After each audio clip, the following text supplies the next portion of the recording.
Hi friend, मैं घनश्याम एक बार पुनः आप लोगों का डिवाइन इंग्लिश मंत्रा यूट्यूब चैनल पे स्वागत करता हूं। जैसे कि हम लोग इस टाइम पढ़ रहे थे एसएससी सीजीएल 2022 के सिलेबस के बारे में, और उस सिलेबस में अगर जाएं तो हम पढ़ रहे हैं ग्रामर सेक्शन, और ग्रामर सेक्शन में जाएं तो हमारी टॉपिक है वॉइस। और वॉइस में हम लोग पिछले डे 8 तक कंप्लीट किए हैं, और डे 8 वाली वीडियो में हमने कंप्लीट किया है फ्यूचर इंडेफिनिट टेंस का एक्टिव से पैसिव बनाना। तो आज हम लोग करने वाले हैं फ्यूचर परफेक्ट टेंस के बारे में बातें, यानी फ्यूचर परफेक्ट टेंस का एक्टिव से पैसिव बनाना।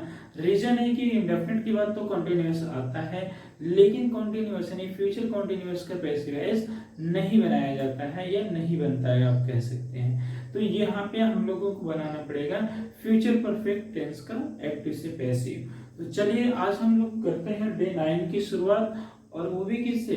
फ्यूचर परफेक्ट टेंस से। तो देखते हैं कि फ्यूचर परफेक्ट टेंस में वो कौन सी बातों का ध्यान रखना होगा एक्टिव वॉइस फॉर्मेट को जानने के लिए, और किन बातों का ध्यान रखना होगा पैसिव वॉइस फॉर्मेट को जानने के लिए। तो चलिए बने रहिए वीडियो में और स्टार्ट करते हैं हम लोग इसको। तो देखिए यहाँ पे है हमारा, सबसे पहले लिया जाएगा ये हो गया आपका फ्यूचर। अब फ्यूचर के बाद यहाँ पे हम क्या कर देंगे, ये हो गया आपका future perfect. Future perfect tense किस की बात करेंगे? हम बात करेंगे फ्यूचर परफेक्ट टेंस की, ठीक है। तो फ्यूचर परफेक्ट टेंस में हम लोग लेंगे यहाँ पे, देखिए पहला एग्जांपल ले लेते हैं। नहीं सॉरी, फ्यूचर परफेक्ट टेंस का सबसे पहली बात की पहचानेंगे कैसे? तो नॉर्मली बेस की अगर बात करें तो लोग तो यही कहते हैं कि चुका है, चुकी है, इस तरीके के शब्द बोलते हैं। बट देखना क्या है कि एग्जाम में हमारे पास ना चुका होता है ना चुकी होगी, कुछ भी ऐसा नहीं होने वाला। तो कौन सा एक पॉइंट हम अगर ध्यान में रखें या केयर करें तो हम इसके फॉर्मेट को पहचान पाएंगे। तो देखिए यहाँ पे आपको बस ध्यान ये रखना होगा कि अगर आप एक्टिव वॉइस की बात करना चाहते हैं, वो भी फ्यूचर परफेक्ट का, तो आपके सामने जो आएगा वो रहेगा ये विल, और विल के बगल में कौन आएगा? आपका आएगा सेल, और सेल के बगल में क्या आएगा? ये आएगा आपके लिए है, और हैव के बगल में आप देखेंगे तो चेक करेंगे तो आपको मिलेगा थर्ड फॉर्म। तो जी दोस्तों, बस इतनी सी बात तो है कि अगर विल सेल हैव के बाद अगर थर्ड फॉर्म नजर आए तो आप कंफर्म हो सकते हैं कि ये फ्यूचर परफेक्ट टेंस है, और साथ ही साथ ये भी कंफर्म हो सकते हैं कि ये आपका एक्टिव वॉइस है, ठीक है। अब देखिए अगर ये एक्टिव वॉइस है तो पैसिव वॉइस में क्या होगा? तो ये रहा है आपका पैसिव वॉइस का फॉर्मेट। अगर हम बात करें पैसिव वॉइस के फॉर्मेट के बारे में, तो ये हमारे पास पैसिव वॉइस के फॉर्मेट में इस तरीके से आता है। विल तो आएगा नो डाउट, सेल भी आएगा नो डाउट। अब इसके बाद क्या ले लेंगे? हम ले लेंगे हैव, और हैव के बाद लगेगा बीन। बिल्कुल सही देखा आपने, और बीन के बाद आपका आएगा वर्ब का थर्ड फॉर्म। तो ये रहा आपका पैसिव वॉइस का फॉर्मेट है कि सीधे सीधे आपको देखना है कि विल सेल हैव बीन आएगा, और उसके बाद आ जाएगा वर्ब का थर्ड फॉर्म। यानी हैव यानी विल हैव सेल हैव के बाद थर्ड फॉर्म आता है तो वो एक्टिव वॉइस कहलाता है। लेकिन will have been sell have been के बाद थर्ड फॉर्म का आना पैसिव वॉइस कहलाता है। तो ये रहा आपका फॉर्मेट। चलिए, तो ये आपके पास मिल गया फॉर्मेट, और इस फॉर्मेट की सहायता से हम लोग बनाएंगे अपना पैसिव वॉइस। तो पैसिव वॉइस बनाने के लिए लेते हैं एक एग्जांपल। आइए यहां भी ये रहा हमारा एग्जाम्पल, और वो भी पहला वाला। तो जैसे कहा जाए सी विल, ठीक, सी विल हैव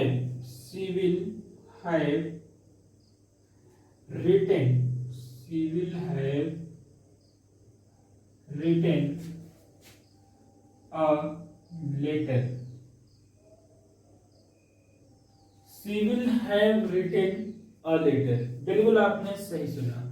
अब बस जस्टिफाई कर लेना है कि क्या ये फ्यूचर परफेक्ट टेंस है। जी हाँ, तो विल हैव के बाद थर्ड फॉर्म का मिलना ये हमें कर देता है कंफर्म एक्टिव वॉइस के लिए। देखिए will shall have third form, तो विल हैव और शैल हैव के बाद थर्ड फॉर्म का मिलना हमें कर देता है कंफर्म, किस बात को लेकर के, फ्यूचर परफेक्ट टेंस को लेकर के और साथ साथ उसके एक्टिव वॉइस को।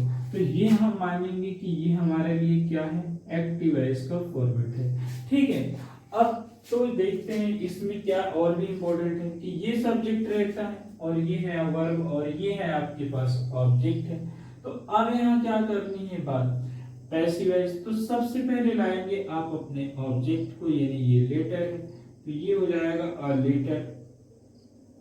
अब फिर इसके बाद क्या हो जाएगा, ये हो जाएगा विल और फिर ये हो जाएगा है। इसके बाद लाएंगे हम बीन। क्लियर, तो a letter will have been हुआ, a letter will have been हुआ।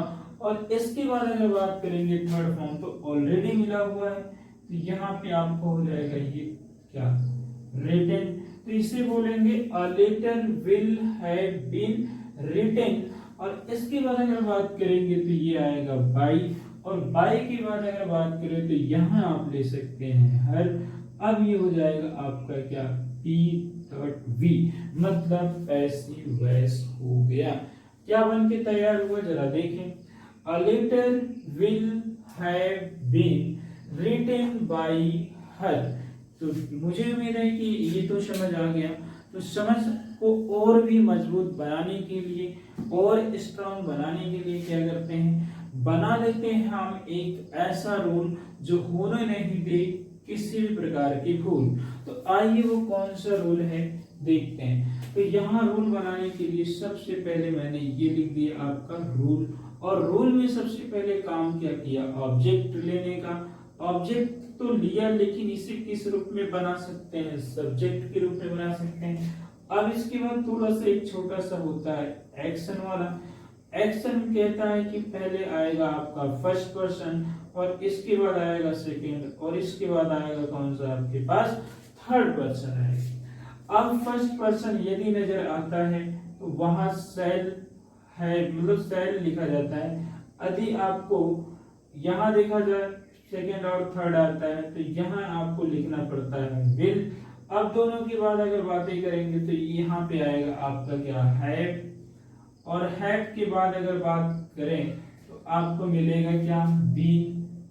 दोनों में मिलता है, ठीक, हैव बीन। अगर हैव बीन के बाद अगर बात करें तो वर्ब में आएगा थर्ड फॉर्म, और थर्ड फॉर्म के बाद भी अगर कुछ कहना है तो यहाँ लेना पड़ेगा आपको प्रीपोजिशन। क्या लेना पड़ेगा आपको, प्रीपोजिशन। और प्रीपोजिशन के बाद भी अगर कुछ कहना है तो जी यहाँ पे लेना पड़ेगा आपको सब्जेक्ट, लेकिन याद रखिएगा ये बन जाएगा आपका ऑब्जेक्ट बनेगा।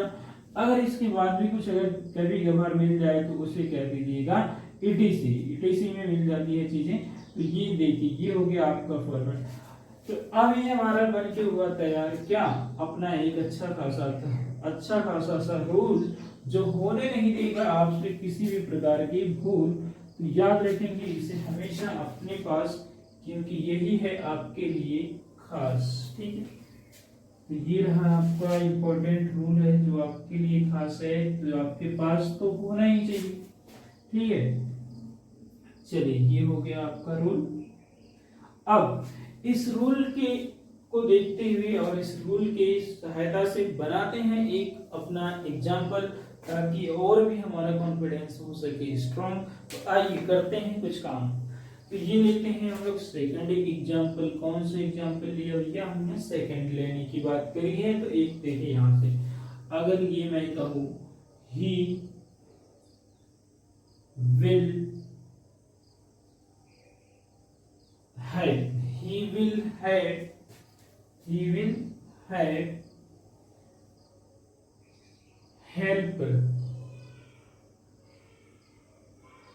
he will have helped us कह लेते हैं, क्या कह लेते हैं, us। ठीक, अब ये हमारे पास क्या हो गया, ये एक सेंटेंस है। अब देखना इस बात को है कि ये सेंटेंस किस वॉइस में है। हमने देखा कि भाई विल हैव है और बगल में थर्ड फॉर्म है, तो विल हैव के बगल में थर्ड फॉर्म का आना ये मेरे को है बताना कि यही फ्यूचर परफेक्ट टेंस है, हो जाना और साथ साथ एक्टिव वॉइस भी होना। तो किस बात का है रोना। तो चलते हैं बनाते हैं अपना पैसिव वॉइस। तो चूंकि ये फिक्स हो गया कि ये है मेरा एक अपना एक्टिव वॉइस, क्या है ये अपना एक्टिव वॉइस। अब यहाँ देखें तो ये सब्जेक्ट हुआ और ये हुआ वर्ब और ये हुआ ऑब्जेक्ट। हमें पता है कि पैसिव वॉइस के दौरान सबसे पहले लेते हैं हम ऑब्जेक्ट। ऑब्जेक्ट हमारा है अस, लेकिन लाएंगे यहाँ तो इसे लिख तो पाएंगे हम वी। क्या लिखेंगे वी, और वी के बाद हमें लेना पड़ेगा अपना क्या सेल। और जब सेल वाले लाइन पे चलेंगे तो आगे मिलेगा हैव बीन। तो आगे क्या मिल गया हमको, हैव भी मिला है और उसके बाद हमको बीन भी मिला है। तो वी सेल हैव बीन हुआ। और प्रीपोजिशन की बात करें तो सॉरी यहाँ पे अभी थर्ड फॉर्म हमारे पास ऑलरेडी है, जो किस रूप में है, हेल्प्ड के रूप में है। किस रूप में, हेल्प्ड के रूप में है। और हेल्प्ड की अगर बात करें तो ये रहेगा अपना बाई, अपना बाई। और बाई की बात करें तो ये बन जाएगा आपके क्या हिम। क्या बनेगा आपका हिम बनेगा। और हिम को देखें तो ये देखिए आपका बन गया पूरा passive voice complete. We shall have been helped by him. Clear है। तो इसे हम कहेंगे कि ये भी हमारा क्या बन के तैयार हुआ है, पैसिव वॉइस तैयार हुआ है।